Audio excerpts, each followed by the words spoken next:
I think sometimes educators forget that because there's so many things on their plate now. Sometimes Mm. you just can't look at a kid and tell by their facial expression or their behavior how much they need you. We've got to remember that they all need us. And Hmm. so we've got to make sure we maintain that focus and not try to have an opinion about what a particular, just because they look happy, they might be struggling with an issue. I think Yeah. you got to maintain consistent focus and remember this is a kid first business. Hello, everybody, and welcome to the Brighter Together podcast. My name is Janet Courtney, and my special guest today is Greg McElwee. Greg is the Senior Director at the Northwest Georgia Regional Education Service Agency, which is in Rome, Georgia. Greg, thank you for coming to the show. I'm glad that you're here. Thanks so much for inviting me, Janet. So tell us a little bit, Greg, about your journey and a little bit about what's happening at Northwest Georgia RESA. I know it's RESA now, I've learned. Yeah. Yeah, anybody around the state of Georgia will automatically recognize that, and I understand you guys being national, but RESA, what we do in under our umbrellas, we do several things. We work with schools on school improvement, professional development. We help maintain teacher certification hours. We offer all types of professional learning. We have a data warehouse here where we will take individual school districts' data, analyze it for them, help them with strategic planning. So we have a lot of different things that go up under our RESA umbrella. It's not just one thing. We have multiple departments that fall within our. So how did you become you're the senior director, so you're the Mhm. boss of everybody, right? Well, I have a, much like everybody else in this world, be it a spouse or at work, we all have a boss, and I Yeah. have a boss, and we have an executive director. Okay. Mhm. He is a retired superintendent from Paulding County. Wonderful, wonderful to work for. He's employed as a 49% executive director as he retired as a superintendent but I would say being senior director, I started out when I first came to work here, it was as a GNES director. And as we know, acronyms are what they are. That's the Georgia Network for Educational Services and Therapeutic Support. It Okay. works with high intensity, emotional, behaviorally disturbed students. So Okay. that's another thing that falls up under our RESA umbrella. Oh. And through time, I absorbed human resources, and then I started working closely with finance and certification, and I kind of I've been around a while here. This is my 14th year at RESA. Mm. Wow. I feel like Dr. Otot, just out of longevity, uh, gave me that title. Yeah, because I kind of had my fingers in everything that was Everything. going on Yeah. anyway. So, Yeah. but my That's journey started out as a self-contained EBD teacher and EBD is emotional emotionally behavior, yeah, emotional behavior disorder student. yeah. Just wanna make sure. Yep. Yeah, Mhm. yeah. And I did that and then went through in another school district that's actually still in our RESA catchment area. I started there teaching, taught, did a little coaching, and then moved into an administrative role in their special education department, and then transferred to the special education area here at RESA, then went back to that same school district and served as a principal for a number of years as an elementary school. Probably one of the best jobs I ever had, elementary school principal. It's like being a rock star. The kids Yeah. act The kids love you. love Yeah. you. Yeah. By the time they get middle high school, you're not that cool You anymore. know, But at elementary exactly. school, it's great. Yeah, love that. I always thought that the principals at elementary schools, the kids just love other Oh than yeah. the ones that are maybe naughty one day, they can be intimidated, but it's a great job. It's a great Yeah. job. Yeah. Yeah. I think the only three elementary kids that came through my building that weren't real thrilled about me being principal were my three daughters. That's awesome. I love that. But I didn't find out until after I'd left that they actually enjoyed it, because when I left to take the job to come back up here to take one of the director positions, uh, the first day that they came home from school, they were in the fourth and the fifth grade respectively, and they told me, they said, "We were just regular kids today, Dad. Thanks." Funny. Yeah. I Oh, are think they they still grown? hold a grudge a little bit about that, and they're in their 20s now, Yeah, I so was gonna say they're grown now, aren't they? yeah, yeah, absolutely. You and I probably aren't that far away in age, I bet, No, so we're not. When you disclose that, I thought, yeah, we're same peer group, so yeah, absolutely, absolutely, yeah. I'm fighting it with all I got, Greg, I really am. I'm oh, like, yeah, I'm trying everything to I hang on. I You ask about the career path though, and yeah, the unique thing is I'm going into year 27, yeah, and 30 in Georgia you can retire, and I've got some sick leave, so I I'm getting not there. planning on going anywhere Yeah, because I just enjoy the people I work with. But I say all that to say, 27 years I've basically had two employers. I've either worked for this RESA or I worked for the school system where I grew up. with within that same recess Within the still. yes, Yeah, absolutely. wow, in 27 Well, I've years, that's been amazing. very fortunate, very Yeah. blessed. Yeah, that's amazing. Yeah. It is a blessing when you love your work and you love what you do. It's not work. It's not No, work. and the people that I work with are what make the biggest Mhm. difference here at RESA. Mhm. It's very much a family. We've all been here together for a while. We've been through the good and the bad, and I mean, it's one of those jobs and you really don't even have to set an alarm clock. You just wake up, you're ready to go to work. Mhm. Yeah. Yeah. When you love what you do, I'll tell you, that's me. I love what I do every single day. Every single day is a little bit different, a little bit. And I love this because I get to talk to the most amazing people all across the country who are fighting the fight for education and for our kids, and that's the best, the absolute best. So tell me, like, a little bit about what do you see as the strengths of education today and what you guys are doing? And what are maybe some of the pitfalls that schools should think about to try to avoid?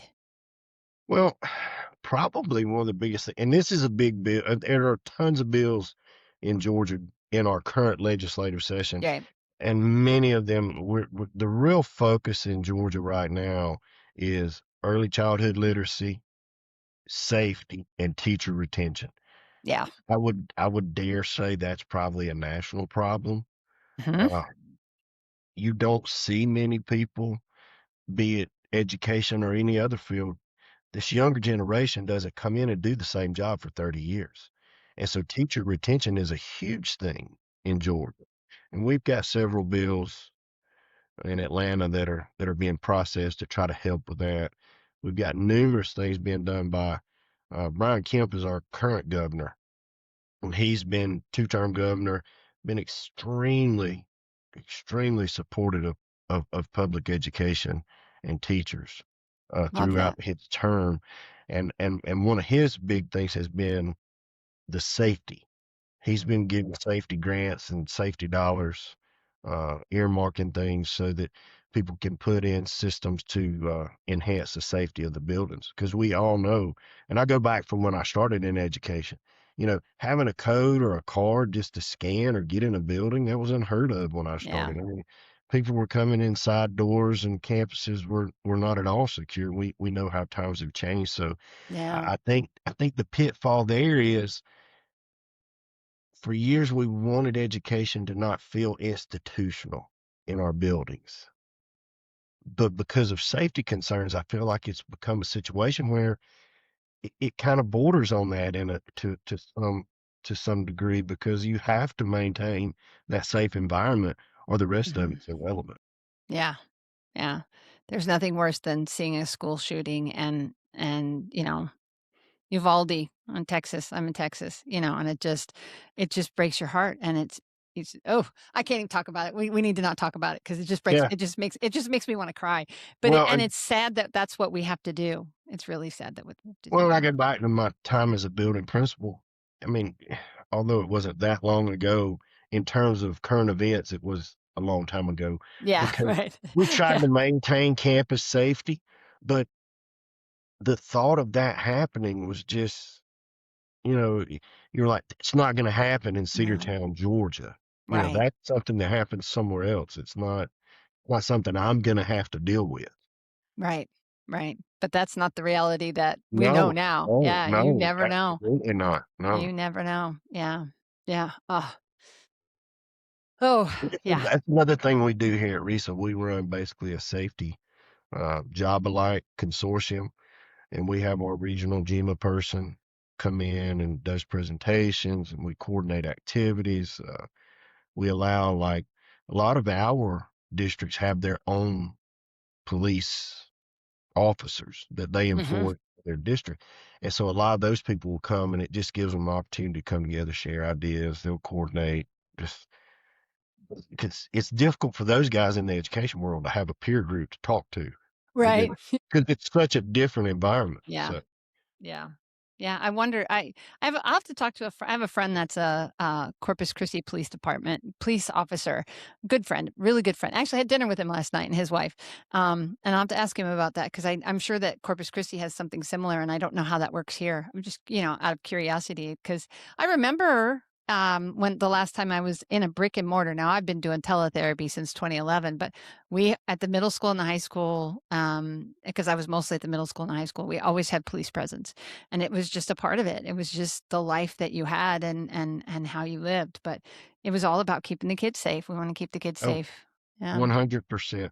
And yeah. I mean, they now have in my former district, actually in the building where I was, but they have an assigned resource officer to that Mhm. building. That was unheard of I mean, Yeah, when I was there, they had a resource officer at the high schools in our yeah, district, and that was yeah. pretty much it. Older Yeah, kids, right? Yeah. yeah, Adults, some of those kids get real big real fast about ninth grade, 10th grade. yeah. I remember my brother, he's passed away now, but he was 6'1" in 6th grade. And he Oh, grew to 6'7". He was oh football wow. player and big guy, big guy. But he just and they joked around about, he was a man in he was a child in a man's body for a while, because he Mhm. just grew so incredibly fast. So but anyway, okay, so you have a lot. I want to touch on this because I love special education. I'm a speech therapist, it's such a huge part of what I do. How did when you got into this position, into RESA, coming from a special education background instead of coming from a gen ed background, how did that influence what you did, or how did it have an influence on how you did your job or what you thought about when you were working with the kids or Well, training? obviously coming from just one building and then moving into this role that served multiple districts, it allowed me two things. One, I could go in and offer some help in areas where they might, people that didn't have a sped background. Maybe they were Right. having a problem making their master schedule work. I could provide some assistance there. Having worn both hats, and it helped. And it's funny because I mean, as talking to as many people, educators now, they're strange birds sometimes. So, and they're very territorial. But having Mhm. been a principal, it I could go in and say, well, when I was in your shoes, this was how we handled these type situations. But I could also look at that sped teacher that was in that building, and they didn't think, oh, this is just some other admin guy coming in trying to tell me how to do it. So it really gave me, I guess, what you would call street credit on Yeah. both sides of the table. Are you struggling to keep speech therapy fully staffed or tired of high turnover? You're not alone. At Lighthouse Therapy, our speech language pathologists are seasoned professionals, and most of them have over 16 years of school based experience. They're not just qualified, they're consistent, relational, and results driven. We offer 3 flexible delivery models: virtual therapy, hybrid therapy, and in person therapy. It's speech therapy done right for you and your students. Learn more at lighthouse-therapy.com/brighter together. Yeah, absolutely. Because you've been there, done that, got the t-shirt, right? Yeah. Yeah. And it matters. It really matters. It matters because you guys are making recommendations. And if they don't feel like you have, you have the experience or no, it's harder for them to believe what you're saying or to implement what you're saying, if they don't trust you. But it sounds like you guys are doing an amazing job. Well, So, and it helped too. I became very active with our GCASE board, and mm, GCASE being the Georgia Council and Administrators of Special Education Services.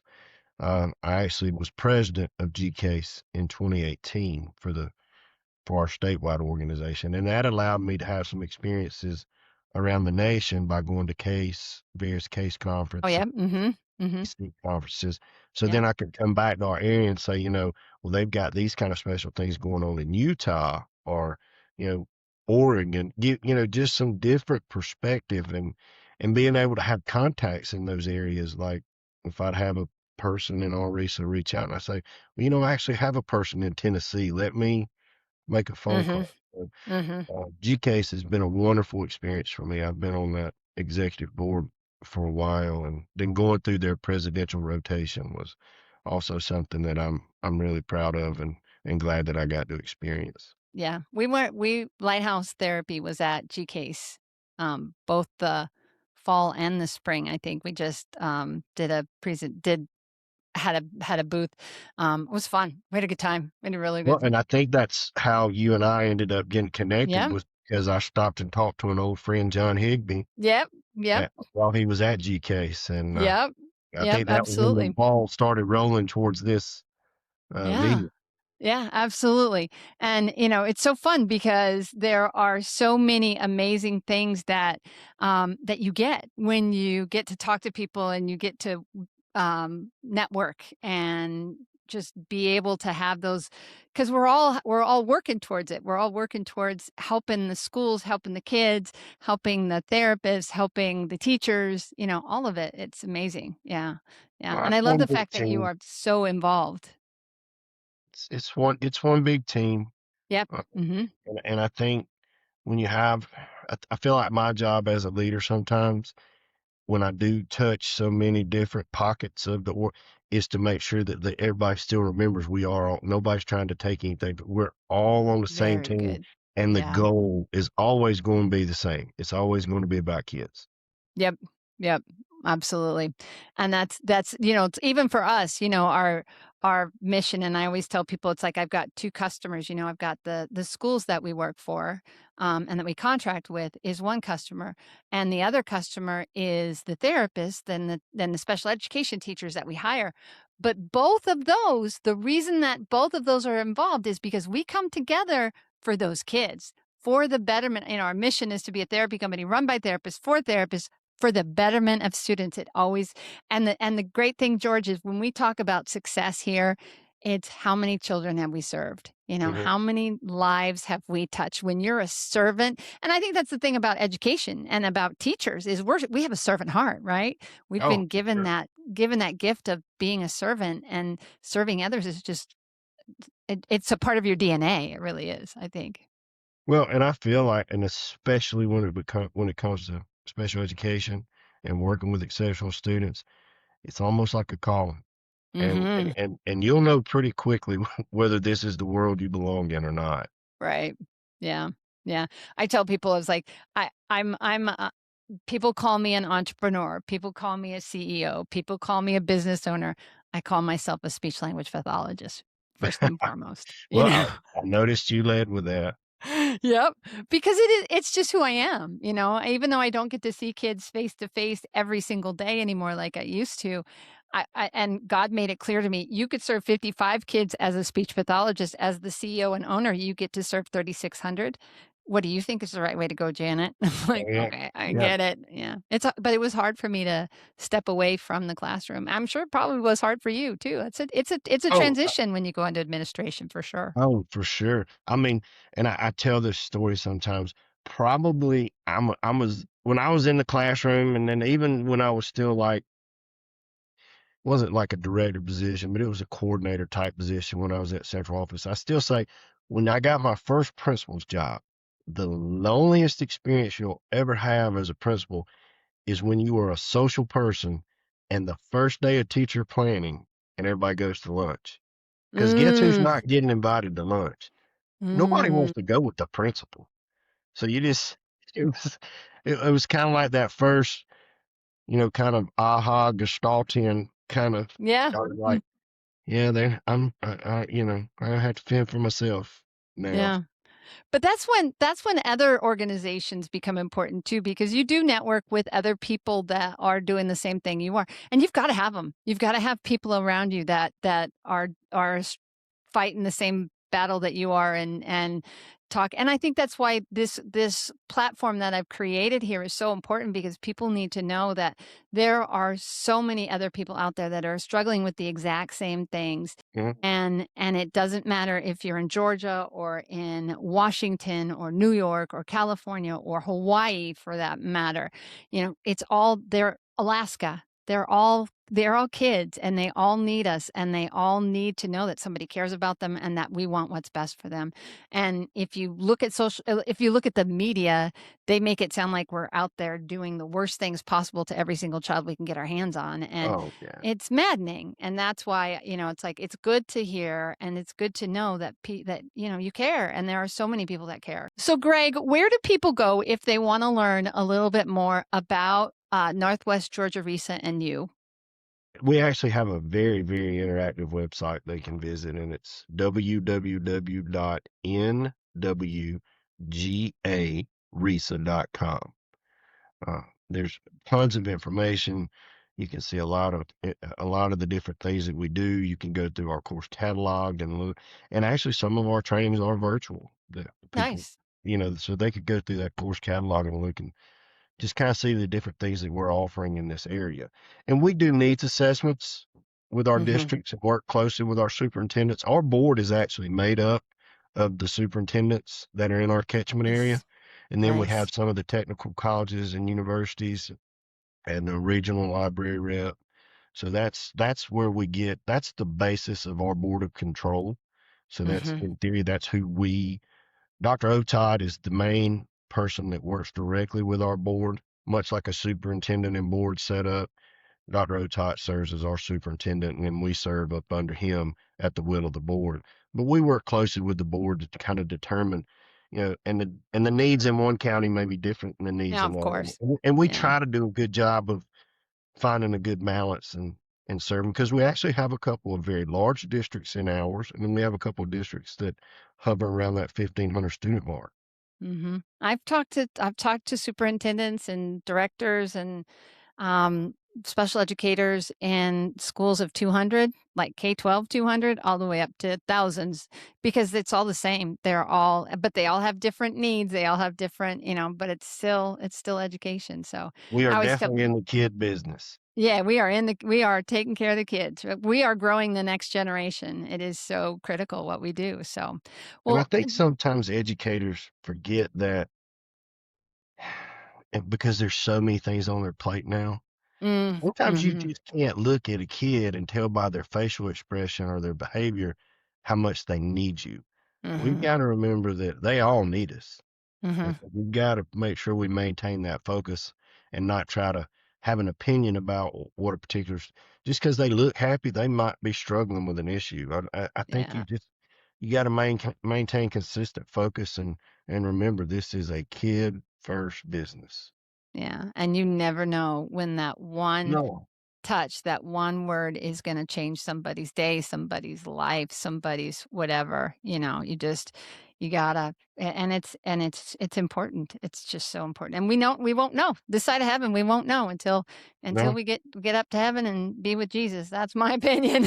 I'm like, One of I'm my favorite things is to run into, because the kids that I had when they were in elementary, they're all grown and grown up. Yeah. many of them are parents now and things like Yeah. and to run into them and still have that positive interaction when you run into them, Mhm. then you know you did the right thing Yeah. when they were younger. And they So, remember. They yeah, remember. they They remember. remember. They remember you, and it's amazing. So, well, Greg, it has been a pleasure. I promised I'd get you out on time, so here's me keeping my promise. So, thank you so much for coming. Thank you for all the work that you've done with GCASE. It's an amazing organization, and I'm sure you're doing the same at RESA. And just keep it up. And when we're at another show, please make sure you come by and say hello. I will definitely do that. I can't thank you enough for having us and also for having this platform to Thanks. bring information out around the country to people because I know there are people just like you said, you named off a list of states. There are Yeah. great people out there all over this country working to make sure that these kids get what they need. Well, and enjoy. It's March 10th, and we still got half the semesters left. So enjoy the rest of 2026 and get a break this summer a little All bit. I know you won't get much of one, but right. It's okay. all right. Take care. Thank you All so right. much. Thank you. Bye bye.